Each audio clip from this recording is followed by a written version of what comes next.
Broadcasting live from the Business RadioX studios in Atlanta, Georgia, it's time for GWBC Radio's Open for Business. Now, here's your host. Lee Cantor here, another episode of GWBC Open for Business, and this is going to be a good one. Today we have with us Beatrice Dixon with the Honey Pot Company. Welcome, Beatrice. Hi, how are you? I am doing well. Before we get too far into things, for the few people out there who don't know about the Honey Pot Company, why don't you let people know what you got going on? The Honey Pot Company is a plant-based feminine hygiene company. We focus on women's daily and monthly needs. So we really span out. We do external washes, wipes, pads, tampons, and we sell in Target, Walmart, Walgreens, CVS, and a multitude of retailers across the United States. Now, tell us a little bit about your entrepreneur journey. How'd you get started as an entrepreneur? I got started as an entrepreneur out of the mother of invention being necessity. I had an infection that I couldn't get rid of. I literally, I had it for almost a year.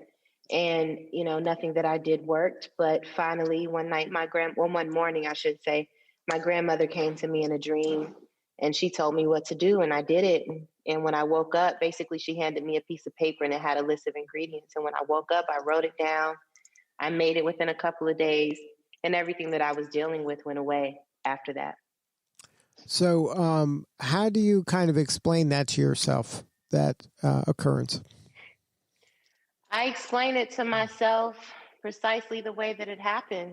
I'm eternally grateful that my grandmother thought enough of me to meet me in another dimension, because my grandmother died when my mother was very young, and tell me what to do to heal my body. So, she told me that in the dream, she told me that she had been walking with me and watching me dealing with what I was dealing with for a while. And she just wanted to help me to get some healing. And that's what she did. So I just reconcile with it precisely the way that it happened. I don't try to make it any more or less of what it is, Now, had you had never met your grandmother? I had never met my grandmother. My grandmother died when my mother was young, way before I was even thought of. So when this was happening, did you instantly recognize her? I recognized her because of pictures. And me and my mother look a lot like her. So, yes, I did recognize her. So you were comfortable. She told you something. You wrote it down and then followed it as she recommended and got kind of miraculous results. Exactly. That's exactly how it happened. And then when that happens, so there was never a doubt of, should I take this seriously? This was just very kind of matter of fact. This happened. And because you must have had other dreams throughout your life where people have spoken to you, or no, was this the first time that something like this ever happened?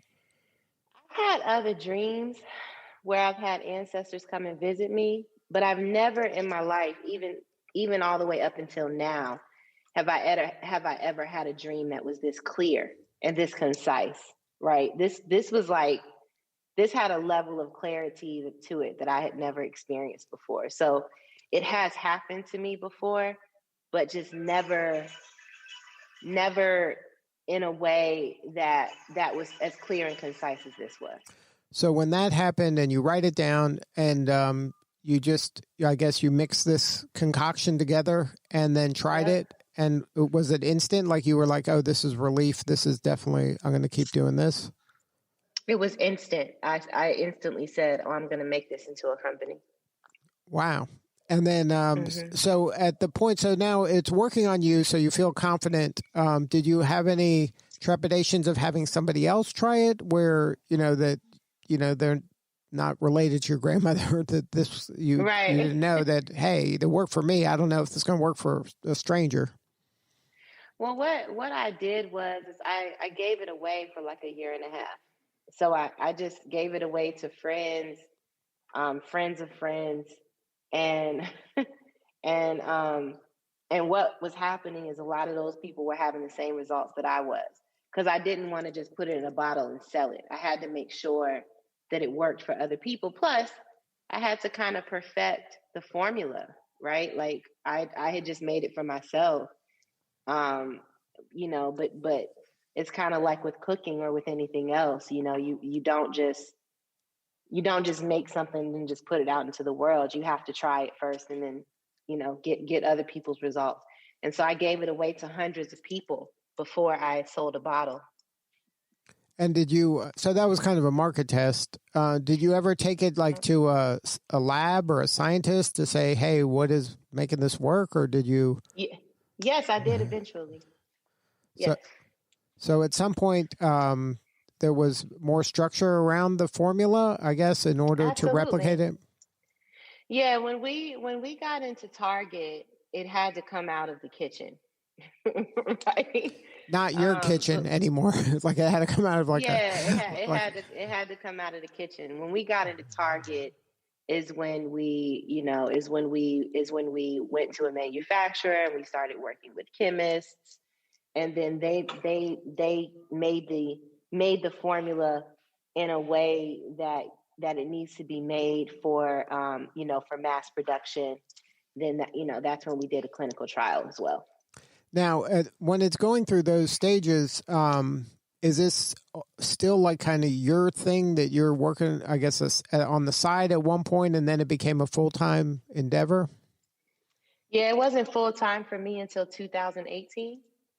Once we were actually well into Target is when I went full-time. We got into Target in 2017. So now, how did that relationship kind of blossom? That came about because the buyer had heard about us through a mutual contact, and and she just reached out through email. And when she reached out and we got back and we met with her a few times, and and then she expressed an interest in bringing our brand into the store, and it took a year. We had to go through all the same channels and jump through all the hoops of fire that everybody else does, but it just takes time, But yeah, it took a lot of time, a lot of paperwork, a lot of money, raising capital, doing all those things, but it just takes time. There's not really no other way around it. Now, it sounds like throughout the process, you've had a lot of kind of positive encouragement from a variety of either dreams and people and companies. There had to be some downs too. Like, how did you kind of navigate the ups and downs of doing something like this?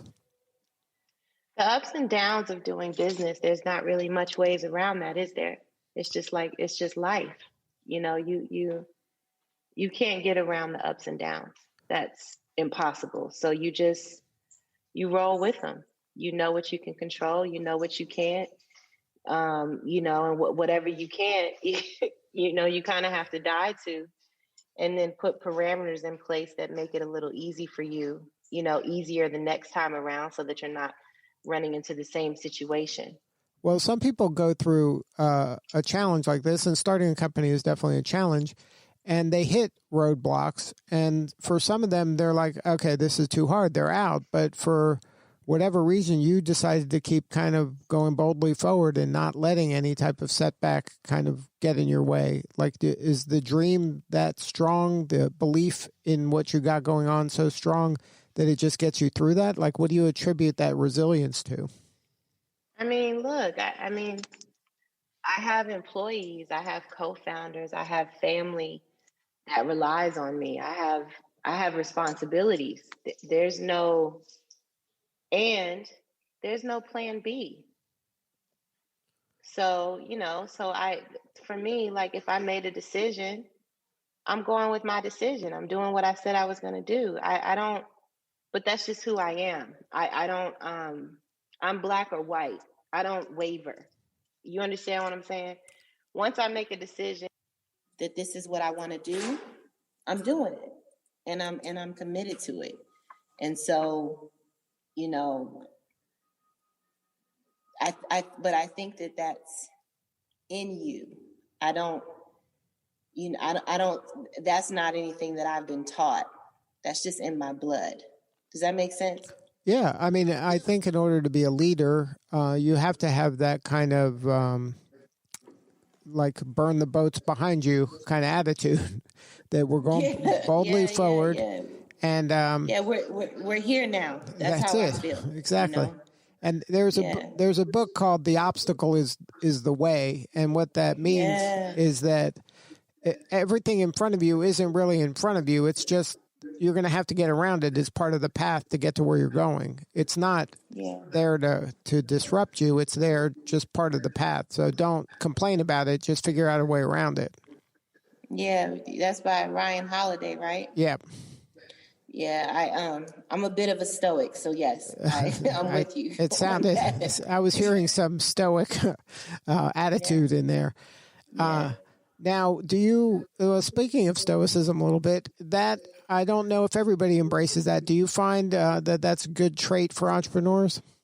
I do find that it's a good trait for entrepreneurs. You know, because the longer bit of time that your company is around, the more employees you have, the more investors you've taken in, the more time that it takes, the more, just the more of everything, right? You've asked for that to be there. So there has to be a level of responsibility that you're not going to try to alter the things that you can't change, right?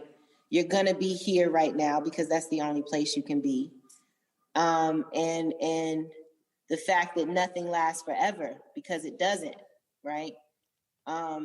So yeah, like I think that those traits are extremely important for being an entrepreneur because it requires a higher, I hate to say higher because I don't really believe in levels. I just think that it requires a level or a measure of thought that that can really roll with the punches however they come, right? Or play the cards however they're dealt. Because, you know, you just never know what's going to come. You never know what's going to show up. You never know what failure is going to happen. You never know if a building's going to get burned. You just don't know, right? Nobody knows what's going to happen tomorrow or even in the next hour, right? So you really just have to be there, prepared and ready for whatever the outcome is. And when you're a business owner, you're literally pulling something out of thin air. In my case, I took something that came to me in a dream. That one product has morphed into over nearly 50 products, right? Yeah. I have to pull things out of my mind, which is out of thin air in a way, and make them real, and then have people to execute on that. And so there's no way that I can't afford to practice stoicism as a spirituality in a way, or just a way of life. You know, whether you call it that or not, for me, there's no other choice. And I definitely believe that that it does require a level of stoicism to be able to handle your business in a way that doesn't make you crazy.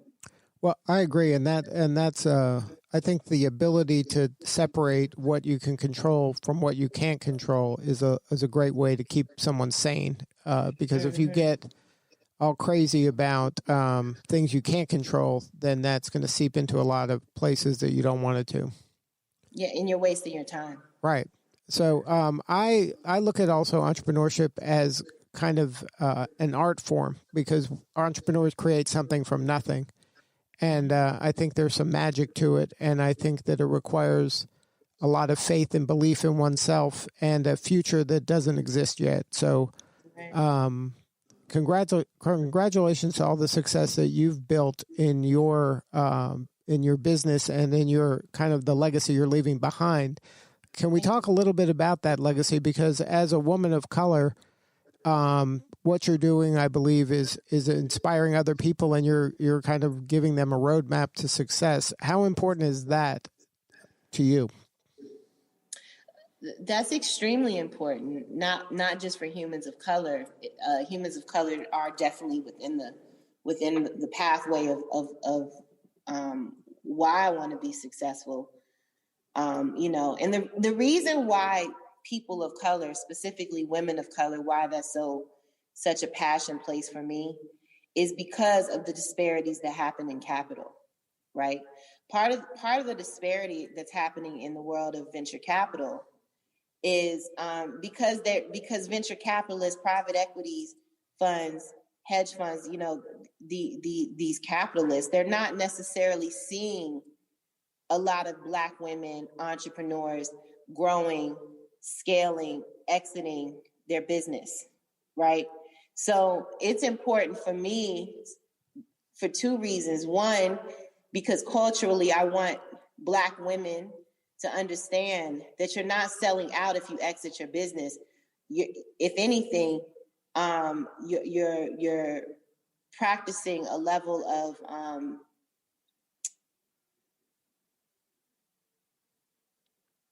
self-preservation because of all the work and all the effort and potentially all the equity that you had to sell in order to get to wherever you're going to, right?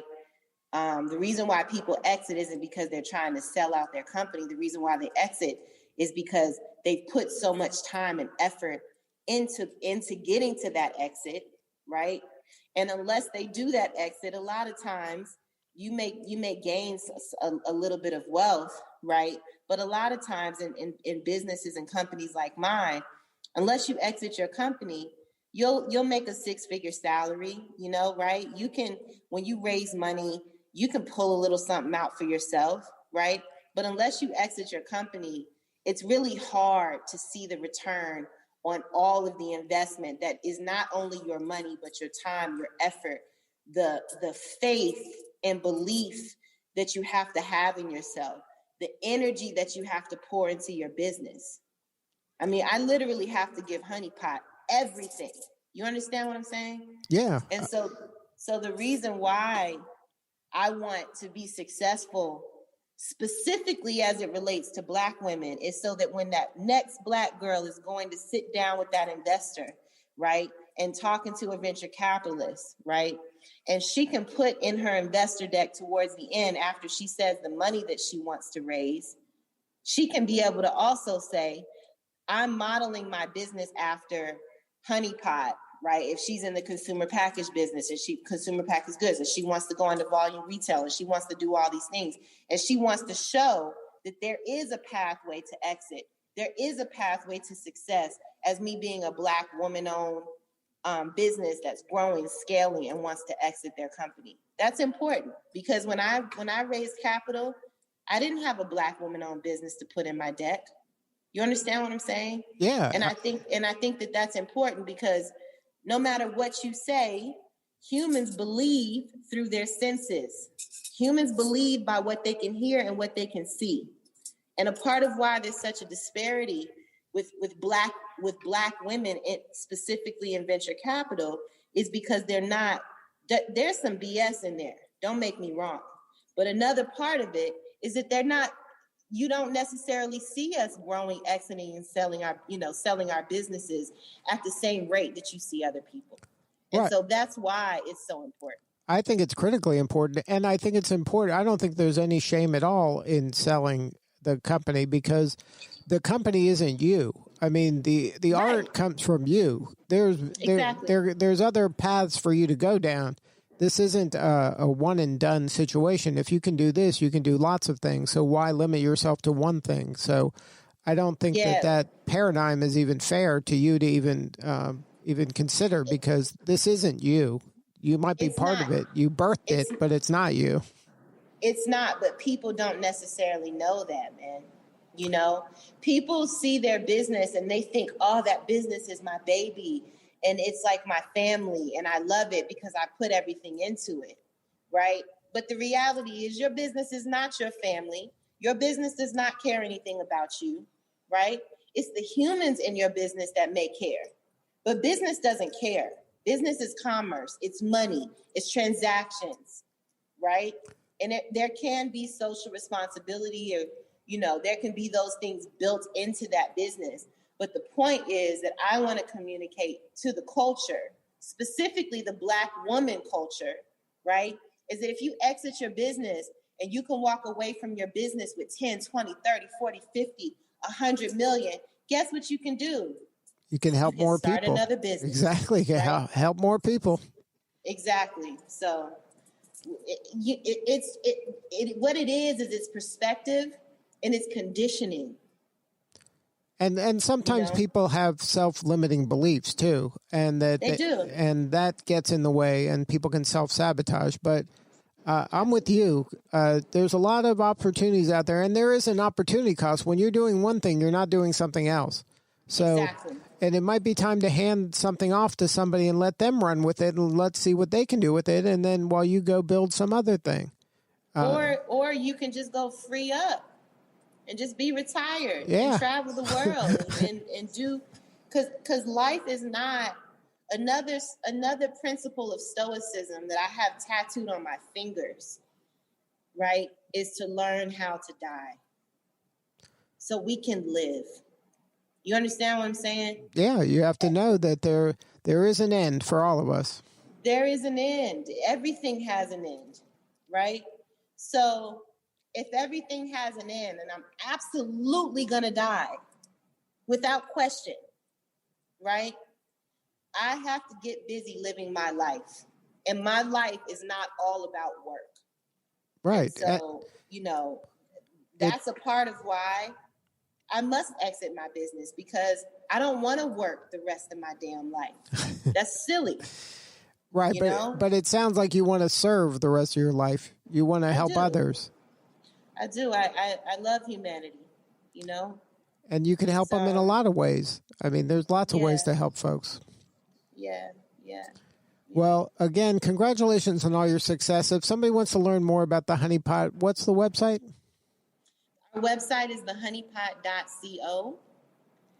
You can also get to our website from thehoneypot.com because we own both. You can follow us at The Honey Pot Co. on Instagram and Twitter and all those things. And if you want to figure out where to buy our products, you can go to our website. You can sign up for our newsletter for if anything happens. It's good for you to sign up for that so you can be informed. The other thing is go to our store locator, put in your zip code, and it'll tell you retailers that we're in nearby. Good stuff. Well, thank you so much for sharing your story. You're doing such important work, and we appreciate you. I'm grateful. Thank you for asking me to be here. All right. This is Lee Cantor. We'll see you all next time on GWBC Open for Business.